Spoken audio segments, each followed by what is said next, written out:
What's going on, everybody? My name is Stuff is Stuff, and I'm here with episode 5 of This Week in Retro.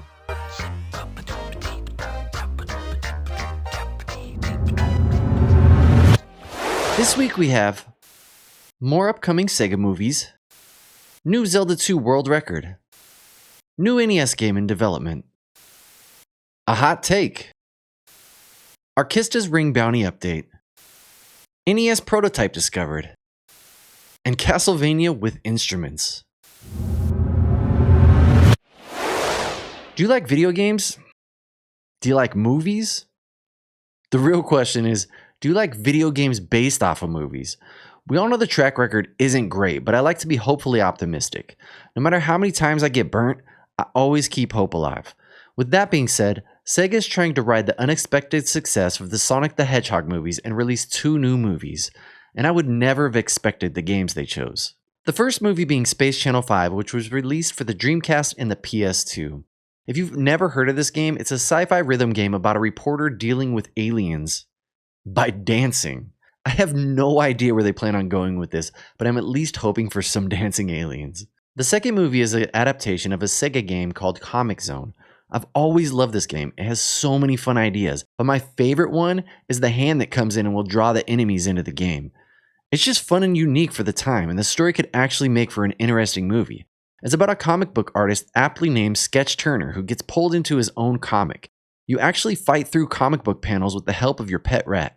I have so many fond memories of this game that even if I don't like the movie, I'll be so glad that they even attempted. A new world record has been achieved in the any% category for Zelda II The Adventure of Link on the NES. On August 20th, 2022, a runner by the name of Lite got a 22-second PB to snag the record.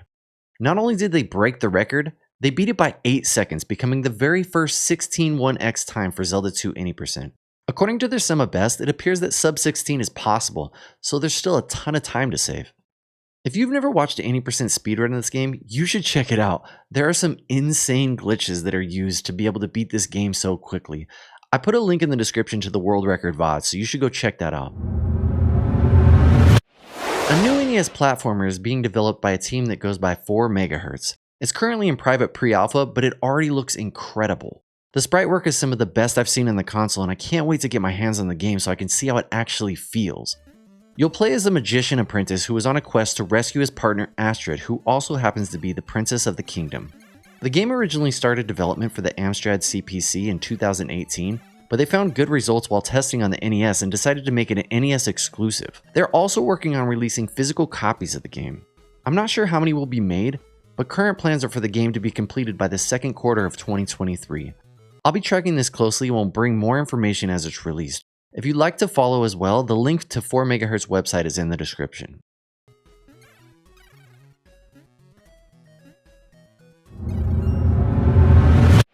Now let's take a minute for a hot take. The Retro Runner hates Darkwing Duck for the NES. If you've ever played the game, it's incredibly frustrating and very difficult. Okay, I really hate this game, but let's get some revenge. This game is not good. Banana Peel is a 1,000-hour time loss. That's it. Nothing to see here. Here's a quick update on the Arkista's Ring Bounty for the NES. The first of the prizes has been finished. They're handmade by Very Simple and are turning out awesome. If you'd like a chance to win your very own handmade wand from Arkista's Ring, then go check out episode 2 for more information. An uncensored version of Narc for the NES was recently discovered by someone named Dustin Echoes. After discovering the cart, they reached out to a group that goes by the name of Hard for Games to help preserve the cart. The cart appears to have been created for use at the Consumer Electronics Show. Once in possession, Hard for Games reached out to the Nintendo game preservation group called Forrest of Illusion, who dumped the cart. And when they did, it was revealed to have the entire content from the arcade game. The NES port was done by Rare Games, and most of the arcade content ended up in the actual NES release. What they chose not to include seemed to be mostly drug references. If you want to check out the prototype for yourself, there's a link in the description below. Have you ever played Castlevania for the NES? If so, you know how difficult it can be. A user on Twitch that goes by the name ArcticAyeka decided it wasn't hard enough, so they decided to beat it with a Guitar Hero guitar. Not only did they beat it, but their current fastest time is 12 minutes and 18 seconds.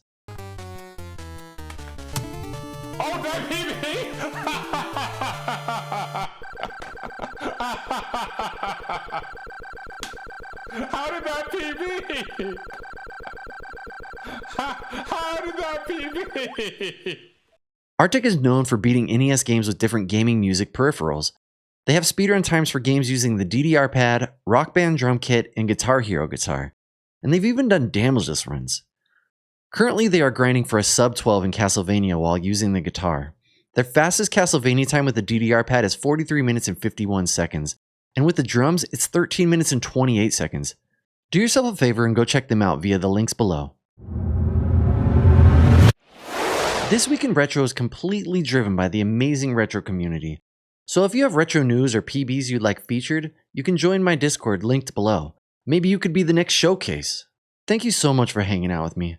The one thing you can't get back is your time, so please make time for yourself. My name is Stuff is Stuff, and this has been This Week in Retro.